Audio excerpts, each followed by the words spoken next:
ட்ரெண்டிங்காக இருக்க Bobo tea Bobo coffee மாதிரி இப்போ போபோ வச்சு பாயாசம் எப்படி செய்யலாம்னு பார்க்கலாம். வாங்க வீடியோக்குள்ளே போகலாம்.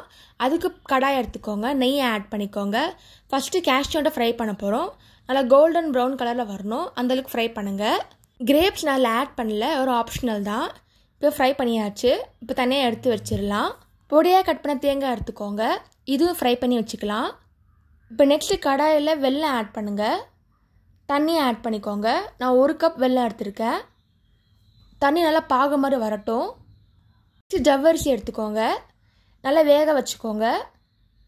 சின்ன ஜவ்வரிசி விட பெரிய ஜவ்வரிசி போடுங்க, நல்லாயிருக்கும் ஒன்று டேஸ்ட்டு. இப்போ இதில் ஆட் பண்ணிக்கலாம். நல்லா மெல்ட் ஆகட்டும். வெல்லம் சிரப்பு ஃபுல்லாக இதில் இறங்கணும்.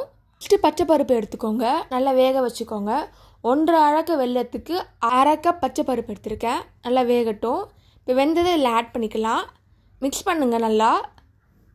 பச்சை பருப்பு நல்லா உதிரியாக இருக்கணுங்க, அப்போ தான் நல்லாயிருக்கும். இப்போ மிக்ஸ் பண்ணியாச்சு.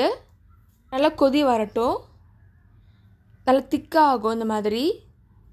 இந்த டைமில் நம்ம ஏலக்காய் பொடி ஆட் பண்ண போகிறோம். 1 ஸ்பூன் ஏலக்காய் பொடி ஆட் பண்ணியிருக்கேன்.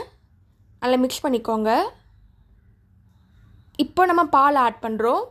காசின பால் நல்லா திக்காக இருக்கணும், தண்ணி ஆட் பண்ணாதீங்க. நெக்ஸ்ட்டு கண்டென்ஸ் மில்க் ஆட் பண்ணியிருக்கோம், க்ரீமி டெக்ஸ்டருக்காக. ஃபைனலாக ஃப்ரை பண்ண கேஷ்யூவை ஆட் பண்ணிக்கலாம். தேங்காவையும் ஆட் பண்ணிக்கிறோம். நல்லா மிக்ஸ் பண்ணுங்கள். ஒரு சுவையான போஹோ பாயாசம் ரெடி ஆகிடுச்சு. நீங்களும் ட்ரை பண்ணி பார்த்துட்டு எப்படி இருக்குன்னு சொல்லுங்கள். இந்த மாதிரி சிம்பிள் ரெசிபிலே யூடியூப் சேனலில் போட்டிருக்கேன், அதையும் மறக்காமல் செக் பண்ணி பாருங்கள். தேங்க்ஸ் ஃபார் வாட்சிங். லைக் பண்ணுங்கள், ஷேர் பண்ணுங்கள், சப்ஸ்கிரைப் பண்ணுங்கள்.